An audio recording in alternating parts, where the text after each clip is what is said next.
Hello বন্ধুরা, তো বলো তোমরা সবাই কেমন আছো? আমি তোমাদের সামনে আবার একটা নতুন ভিডিও নিয়ে চলে এসেছি। তো বলো, ফার্স্টে জানাও তোমরা কেমন আছো। হালকা হালকা ঠান্ডায় বলো কেমন আছো। আমিও ঠিকঠাক আছি, কিন্তু কি বলো তো, ঠান্ডাটা হঠাৎ করে চলে এসেছে, তো সেই জন্য একটু ঠান্ডা লেগে গেছে, সর্দিটা লেগে গেছে। হঠাৎ ঠান্ডা পড়ে গেছে, বুঝতেই পারছো। এখন বাইরে গেলে, রাত্রিবেলা যখন বাইরে গেলে ঠান্ডা লাগছে, ঘরে অতটা ঠান্ডা নেই। আর দিনের বেলাতে বাইরে গেলে গরম গরম, ঘরে ঠান্ডা। সেই জন্য ওটাও ঠান্ডা ঠান্ডা লেগেছে, বুঝতে পারছো গলাটা শুনে হয়তো তোমরা। এইটুকুই। আর বলো তোমরা সবাই কেমন আছো বলো। আর দেখো আমার ঘুম থেকে উঠে খাট সব গোছানো হয়ে গেল।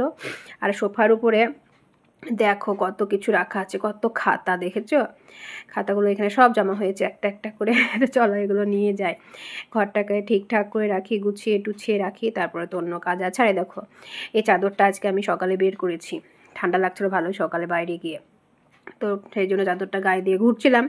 আর এই দুদিন গায়ে কিছু চাদর দিয়েছিলাম না ঘুম থেকে উঠে, তো সেই জন্য ঠান্ডাটা লেগে গেছে, সর্দি ভালোই লেগেছে।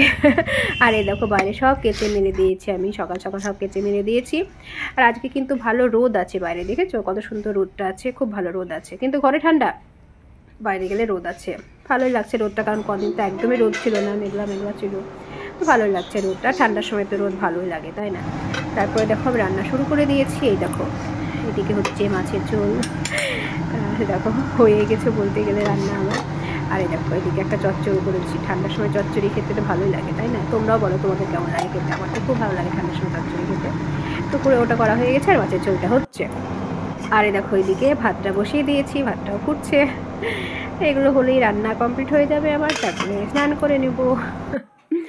এই দেখো একটু বসলাম রান্না করতে করতে, ভাবলাম একটু রেস্ট নিই, বসি একা একা, একটু ঝোলটা একা একাই ফুটছে, এদিকে ভাতটা হচ্ছে, এদিকে আমি একটু বসলাম, বসে তারপরে রান্না হয়ে গেছে। রান্না মানে মাছের ঝোলটা হয়ে গেছে, নামিয়ে দিয়ে বাসনগুলো ঠিকঠাক করে রাখছি, তারপরে রান্নাঘরটা পরিষ্কার করব, সেদিন সব ঠিকঠাক করে রাখছি, কারণ কাজের তো শেষ নেই, বুঝতেই পারছো, একটার পর একটা একটার পর একটা কাজ আসতেই থাকে, কাজের শেষ নেই। যতভাবে একটু বসবো চুপচাপ, সেই জিনিসটা আর হয় না, একটার পর একটা কাজ আসতেই থাকে।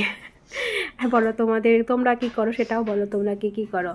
এই দেখো দেখেছো আমি সব রান্নাঘরটা পরিষ্কার করে নিচ্ছি। তারপরে দেখো রান্না করতে করতে তো নিচে কত জলও পড়ে যায়, তাই না? সেই জন্য রান্নাঘরটা না মুছলে কেমন লাগে, যত সকালে মোছা হোক না কেন একবার, কিন্তু রান্না করার পর একবার না মুছলে কেমনই লাগে। রান্নাঘরটা পায়ে পায়ে তো আরও জল জল হয়ে যায়। তো এবার আমি স্নানটা করে নেবো তারপরে। আর এই দেখো সেই যেটা অর্ডার দিয়েছিলাম এসেছিলো, ফাটা এসেছিলো, তো আজকে রিটার্নটা এসেছে। এই দেখো রিটার্নটা এসেছে, দেখা যাক এটা কেমন, এবার দেখা যাক কি আসে। ফাটা ফুটো আসলো, এবার দেখি কেমন আসে।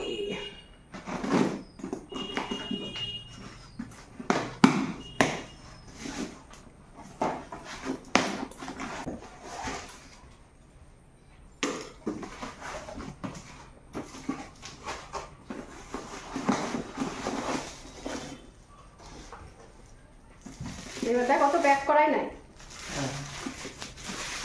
কত কিছু বাবা দিন সপ্তাহে। এবার ঠিক আছে, এবার ঠিক আছে। এটা দেখো ভালো এসেছে, তাই না? একটু মানে চিন্তাতেই ছিলাম কেমন হবে না হবে কি জানি, চিন্তাতে ছিলাম, কিন্তু না, এটা ঠিকঠাকই এসেছে। মনটা একটু ভালো হলো, প্রথমটা যা এসেছিল মনটাই খারাপ হয়ে গিয়েছিল। তো ওই দেখো এখন রেখে দিই, এটা পরে চুড়িগুলো পরে সাজিয়ে রাখবো, এখন আর টাইম নেই, পরে অন্য সময় যখন ফ্রিভাবে বসবো তখন এটা ঠিকঠাক করে রাখবো, এখন সেজন্য রেখে দিলাম।